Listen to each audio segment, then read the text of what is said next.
10%? 10%? Garrick's laughter echoed off the glass walls of his corner office, bouncing around me like razor blades. You want a 10% raise after what? 12 years? That's... He couldn't even finish his sentence before another wave of laughter shook his shoulders. I stood frozen, clutching my portfolio of achievements, the tangible proof of my value. The 60-page document containing every algorithm, every process improvement, every late night I'd sacrificed while he collected bonuses large enough to buy vacation homes. The system I designed cut delivery times in half, I said, my voice smaller than I wanted it to be. The Eastwood account alone. Garrick waved his hand dismissively, still chuckling as he leaned back in his chair. Everyone's replaceable, you know. Even you. He stared at me with that practiced CEO smile that never reached his eyes. If you think you're worth more, try your luck elsewhere. I felt something crack inside me. Not my heart, something deeper. The foundation of 12 years of loyalty, of believing that eventually hard work would be recognized. I understand, I said quietly, collecting my portfolio. The pages trembled between my fingers. Listen, Garrick's voice softened with artificial concern. You're good at what you do, but you're a back office function. The board doesn't even know your name. That's just business. That's when I knew exactly what I would do. I'm Ivy, by the way, 34 years old, supply chain algorithm specialist, and until that moment, pathologically afraid of conflict. The kind of woman who apologizes when someone steps on her foot. The woman who stayed at the same company for 12 years despite being paid 20% below market rate because I believed in loyalty. Because I thought my work would eventually speak for itself. Before I go any further with this story, I'd really appreciate if you could take a second to tell me in the comments where you're watching from. This happened in the Midwest, but I want to know if stories like mine resonate everywhere. And if this is something you've experienced too, please hit that like button and subscribe, because what I'm about to tell you might save you years of your own life. I walked back to my cubicle, yes, cubicle, after 12 years, past the glass-walled offices of managers who'd been at the company half as long as me. My desk sat in the corner of the 5th floor, surrounded by empty workstations. Our department had shrunk from 15 people to just 3 over the years, not because we needed fewer people, but because my algorithms had automated so much. My computer screen showed an email notification, the quarterly company newsletter with a feature on how Garrick's innovative supply chain revolution had saved our biggest client, Eastwood. My revolution. My 18-hour days for 6 months straight.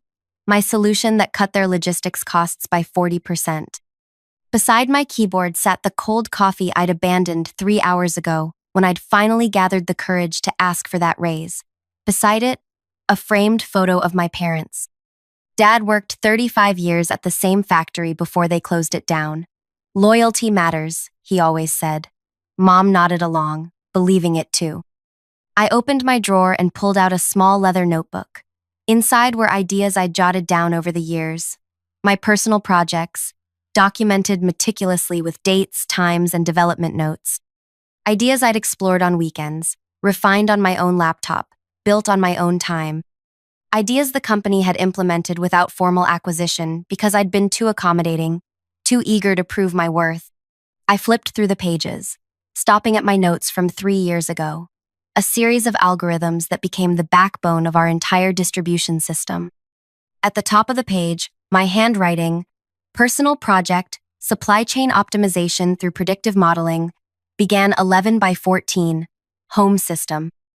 What Garrick never knew, what the company's legal department had been too careless to investigate, was that I'd never signed over the rights to these personal innovations. The boilerplate employment contract covered work done during company time using company resources.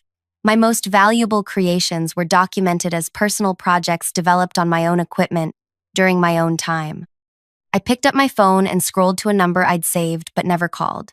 Hayden, the operations director at our largest competitor, had reached out multiple times over the years. His last message, sent 6 months ago, "The offer still stands whenever you're ready. We value innovators here." My fingers hovered over the call button. 12 years of loyalty screamed at me to stop, to be reasonable, to not burn bridges. Then I remembered Garrick's laughter. I pressed call. Hayden speaking. This is Ivy Reeves from Porter Logistics Solutions. I paused, surprised by the steadiness in my voice. I believe we should finally have that conversation. Ivy! Excitement rippled through his voice. I was beginning to think you'd never call. Are you free for dinner tonight? 5 hours later, I sat across from Hayden at a restaurant that required reservations weeks in advance. He'd made one call. I followed your work for years, Hayden said, studying me over his water glass. Or rather, I've followed the sudden leaps in Porter's capabilities that mysteriously coincided with gaps in your LinkedIn activity. Those supply chain algorithms for the Eastwood account were revolutionary. I felt a tightness in my chest. How did you know that was me? Hayden smiled. Because Garrick doesn't have the technical background to understand even the basics of what those algorithms do, let alone create them. And because we tried to reverse engineer them and couldn't, that's when I knew we needed the mind behind them. I took a sip of water, gathering my thoughts. What exactly are you offering? Leadership position, triple your current salary, stock options, a team of your own. He leaned forward. But more importantly, recognition. Your name on your work. And if I brought my personal innovations with me, theoretical systems I developed on my own time, using my own resources? Something flickered in Hayden's eyes. Understanding. He nodded slowly. We have a proper IP acquisition process with fair compensation. Unlike some companies, we don't expect to own our employees' personal creative output. I pulled out my leather notebook and placed it on the table. I have documentation proving these systems were personal projects. Porter implemented them, but they never formally acquired them. Hayden's eyes widened slightly as he grasped the implications. That's quite an oversight on their legal team's part. Garrick doesn't value back-office functions, I said, echoing the CEO's words. Including legal, apparently. 2 weeks later, I placed my resignation letter on Garrick's desk. He barely looked up from his computer. 2 weeks' notice? He scanned the letter. Where are you going? I considered lying, but decided truth had more impact. Radius Shipping Solutions. That got his attention. His head snapped up, eyes narrowing. Our competitor? That's unfortunate timing. We're in final negotiations with Eastwood to expand our contract. I know, I said. I built the delivery model for that proposal. Garrick's expression shifted from surprise to something resembling concern. We should discuss retention options. Perhaps that raise you mentioned. The offer from Radius is triple my current salary, plus leadership position and stock options. He laughed, but it sounded hollow now. They're overpaying. You'll be disappointed when they realize you can't possibly deliver what they're expecting. I smiled, feeling a strange new confidence. We'll see. My last 2 weeks were oddly peaceful. I completed my transition documents, trained my replacement, a recent graduate who seemed both terrified and impressed by the systems he was inheriting, and backed up my personal project documentation. I also made copies of all emails where I'd shared my personal innovations with the company without formal transfer of ownership. On my final day, I met with our legal counsel, Vance, who handled my exit interview. Just routine questions, he assured me, sliding a stack of papers across the desk. Standard non-compete, confidentiality agreements, affirmation that you're not taking company property. I reviewed the documents carefully. I'm not signing the non-compete. Vance blinked. It's standard procedure. It wasn't in my original employment contract, and I'm not agreeing to it now. I met his gaze steadily. And regarding company property, I'm not taking anything that belongs to Porter. I am, however, taking my personal intellectual property that was never formally acquired by the company. What personal property? Vance's forehead creased. I opened my notebook, showing him my dated entries. These algorithms and systems were developed on my personal time, using my personal resources. Porter implemented them but never completed any IP acquisition process. I have the documentation to prove it. Vance's expression changed as he flipped through my notebook, recognition dawning. These are the core systems we use for everything. I finished for him. Yes. He stared at me, then at the notebook. I need to make some calls. Of course, I said, closing the notebook and standing up. But my employment ends today, and my personal property leaves with me. I walked out of Porter's Glass headquarters for the last time at 5:17 p.m. on a Friday. By Monday morning, I was sitting in my new corner office at Radius, explaining to my team of 5 algorithm specialists, my team, how we were going to revolutionize the industry. 6 weeks later, the first implementation of my systems went live at Radius. Delivery times dropped by 30%. Operating costs fell by 25%. Our sales team approached Eastwood with data showing we could outperform Porter's best metrics by a significant margin. The morning Eastwood announced they were switching their contract to Radius, my phone rang. Garrick's name flashed on the screen. I let it go to voicemail. He called 3 more times before leaving a message. Ivy, this is Garrick. We need to talk immediately about consulting opportunities. Porter is prepared to offer a substantial compensation package. Please call me back as soon as possible. I saved the message but didn't return the call. 2 days later, Garrick was waiting beside my car in the Radius parking garage. This is inappropriate, I said, keeping my distance. You've put 300 jobs at risk, he said, his voice low and urgent. Porter is facing a crisis because of what you took. I didn't take anything that belonged to Porter, I replied calmly. I took my personal intellectual property that Porter used without proper acquisition. Nobody will believe that. It looks like corporate espionage. I have dated documentation of every personal project, every implementation, and every conversation where ownership was never transferred. Your legal team never did their job, and you never valued mine enough to care. Garrick stepped closer, desperation evident in his eyes. Name your price. Whatever Radius is paying, we'll double it. I thought about those 12 years, about sitting in my cubicle while he took credit for my work, about the laughter when I asked for a modest raise after saving the company millions.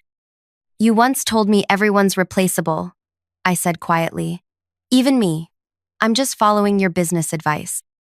The following quarter, Porter's stock fell 62%. They laid off 200 employees. The news articles described it as a catastrophic loss of technical capability and mysterious deterioration of their award-winning logistics systems. Garrick resigned under pressure from the board. I watched the announcement from my office while finalizing the implementation plans for 3 new major clients who had switched from Porter to Radius. Then came the lawsuit. Porter sued me for theft of intellectual property. Their case collapsed when my documentation proved I had developed the core algorithms as personal projects. The judge dismissed the case, noting that Porter had failed to secure proper ownership of the innovations they had implemented.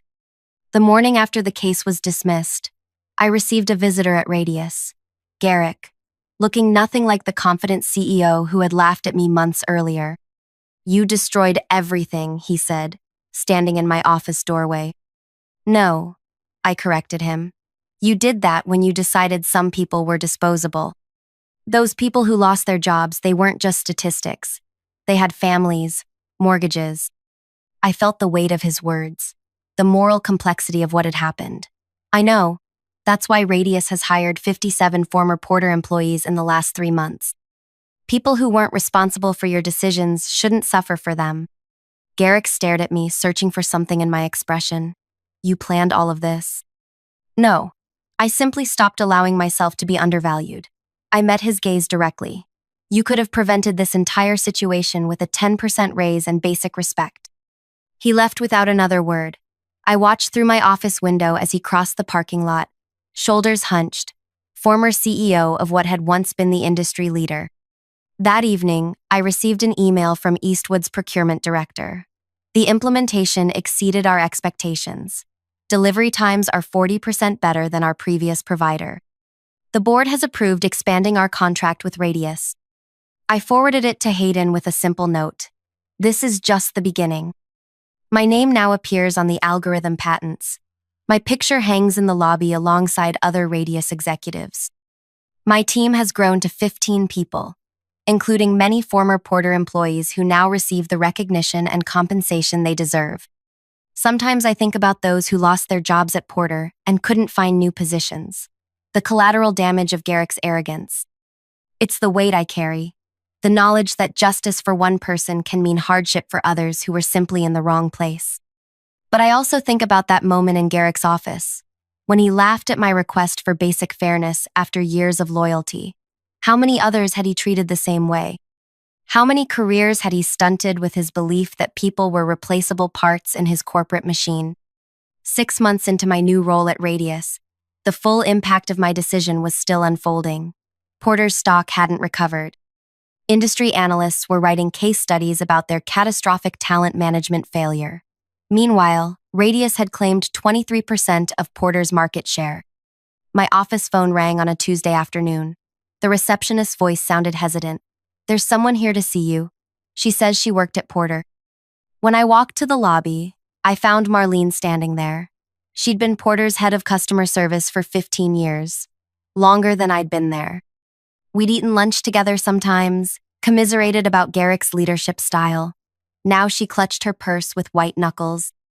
"Ivy," she said, her voice brittle. "I thought maybe we could talk." I brought her to my office, offered her water, coffee. She declined both. "I lost my job last week," she said without preamble, "along with my entire department, 37 people." The weight of her words settled in my chest. "Marlene, I'm so sorry." "Are you?" Her eyes fixed on mine. "Everyone's saying you're the reason Porter's falling apart, that you stole something and brought it here." I didn't steal anything. I explained my personal project documentation, the legal victory. She listened without expression. "I'm 56 years old, Ivy. Who's going to hire me now?" I leaned forward. "Radius will. We need experienced customer service leadership. I can speak to Hayden today." She shook her head. "I didn't come here for a job." "Then why did you come?" Marlene looked around my office. The view, the sleek furniture, the nameplate on my door. "I wanted to see if it was worth it, if whatever you got was worth what happened to the rest of us." The question lodged in my throat like a stone.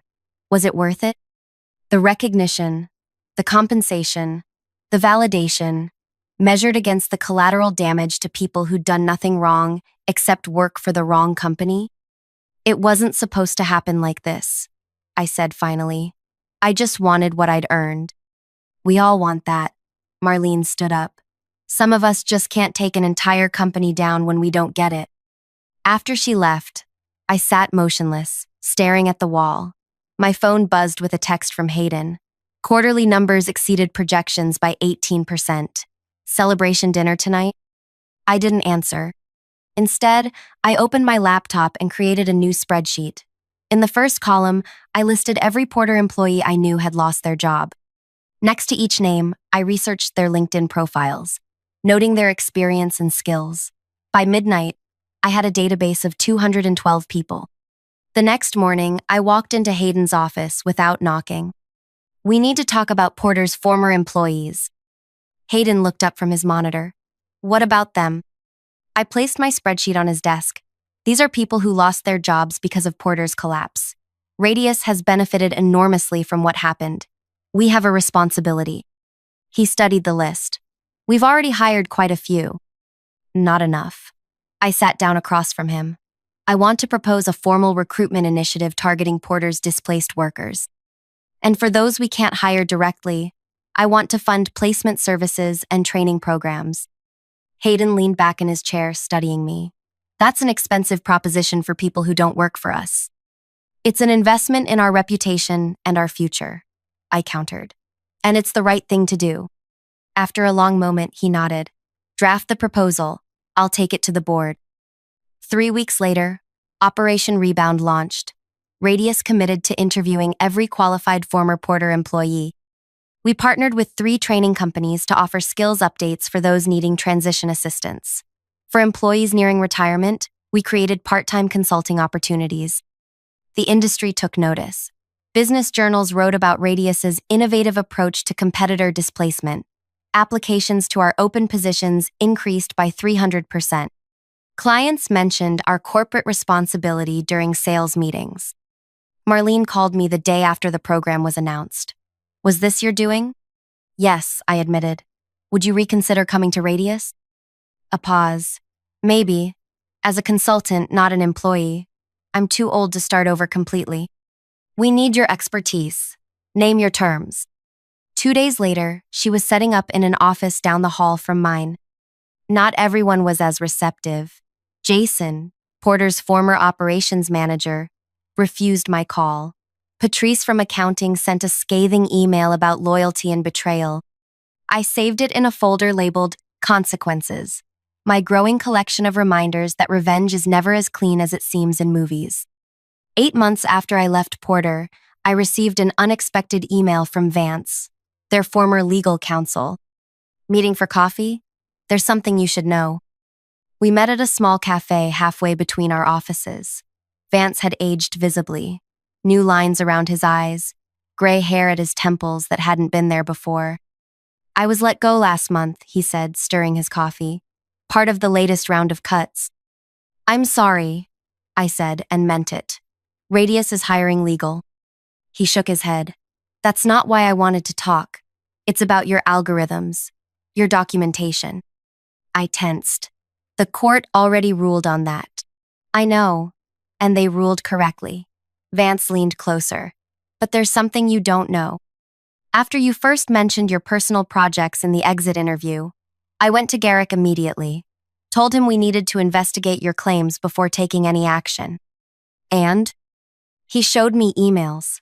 From 3 years ago, you had actually sent him detailed explanations of your algorithms, asking if the company wanted to formally acquire them.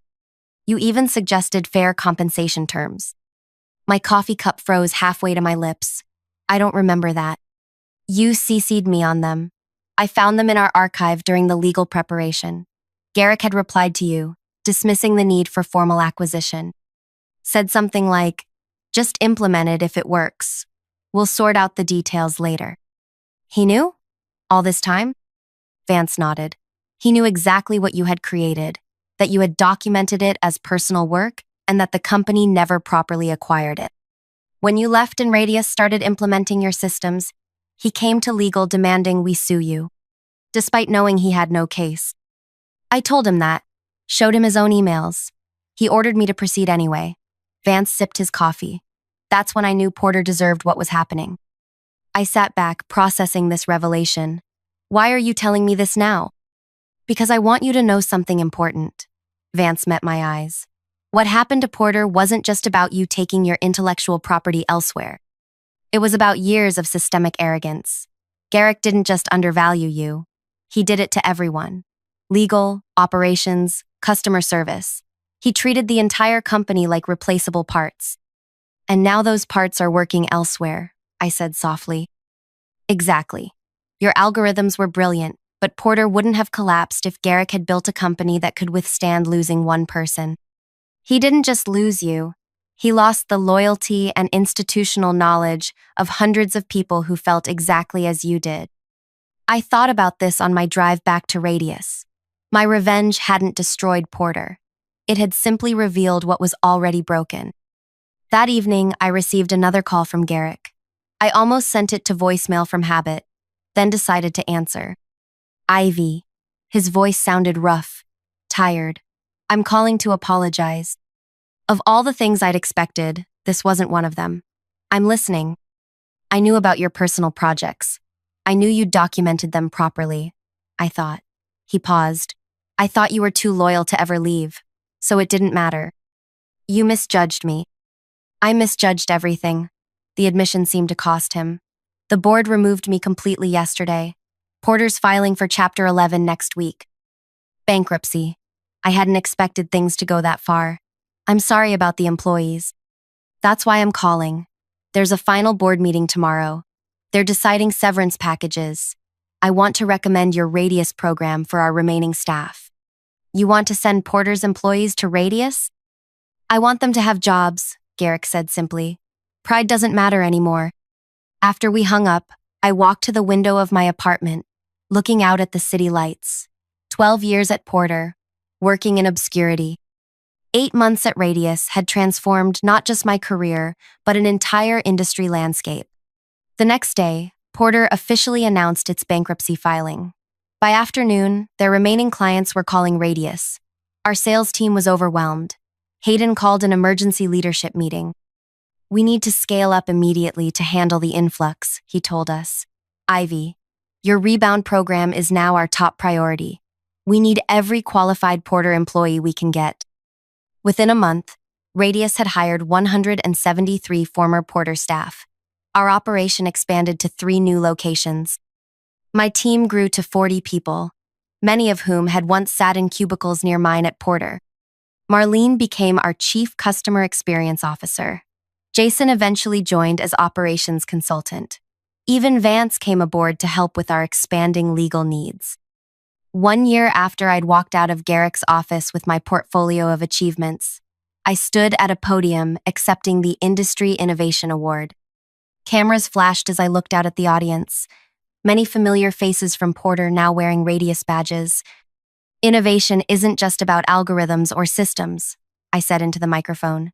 It's about recognizing the value in people, treating them as irreplaceable rather than disposable. The companies that understand this will always outperform those that don't. After the ceremony, a young woman approached me. She looked fresh out of college, nervous but determined. Ms. Reeves, I'm Tessa. I just started in algorithm development at Radius. Welcome to the team, Tessa. She clutched her portfolio, so similar to the one I'd held in Garrick's office that day. I wanted to ask, how did you know when to stand up for yourself? I'm just starting my career, and I don't want to make the same mistakes. I considered her question carefully. I waited 12 years too long. Don't do that. But aren't you worried about seeming difficult, ungrateful? I smiled. Those are labels people use when they want to pay you less than you're worth. As Tessa walked away, I noticed Garrick standing near the exit. Our eyes met across the room. He nodded once. Acknowledgement, perhaps respect. I nodded back. He had lost everything, but gained something too, understanding. I had gained everything I'd wanted professionally, but carried the weight of how it happened. We were both changed by that moment of laughter over a 10% raise request. 2 years after leaving Porter, I received an unexpected package. Inside was a framed article from the Wall Street Journal analyzing Porter's collapse and Radius's rise. A note was attached. You were never replaceable. I was Garrick. I hung it in my office as a reminder that value isn't determined by others. It's something you must recognize in yourself first. Last month, I launched a mentorship program for women in tech. Our first workshop focused on salary negotiation and intellectual property protection. 300 women attended. Marlene helped me organize it. Tessa, now leading her own team, was one of our speakers. At the end of the workshop, a participant asked me, "Don't you feel bad about what happened to Porter?" I considered the question carefully before answering. I feel responsible for my actions, but not guilty for claiming what was rightfully mine. The difference matters. As I look back now, I understand that true revenge wasn't watching Porter collapse or seeing Garrick lose his position. It wasn't even my corner office or industry award. Real revenge was discovering my own worth and refusing to let anyone discount it again. It was creating a workplace where people like me, people like the person I used to be, would never need to wait 12 years for recognition. If you're watching this and questioning your own value in your workplace, remember, loyalty is admirable, but it should flow both ways. Document your achievements, know your worth, and never, ever apologize for asking to be valued appropriately. The algorithms I created were complex, but the lesson was simple. No one determines your value but you. If this story resonated with you, please hit that like button. Share it with someone who might be sitting in a cubicle right now, wondering if they should speak up. Subscribe if you want to hear more stories about finding your voice in spaces designed to silence it. And leave a comment letting me know if you've ever had to make a similar choice between loyalty and self-worth. Because sometimes the most powerful thing we can do is simply refuse to be replaceable.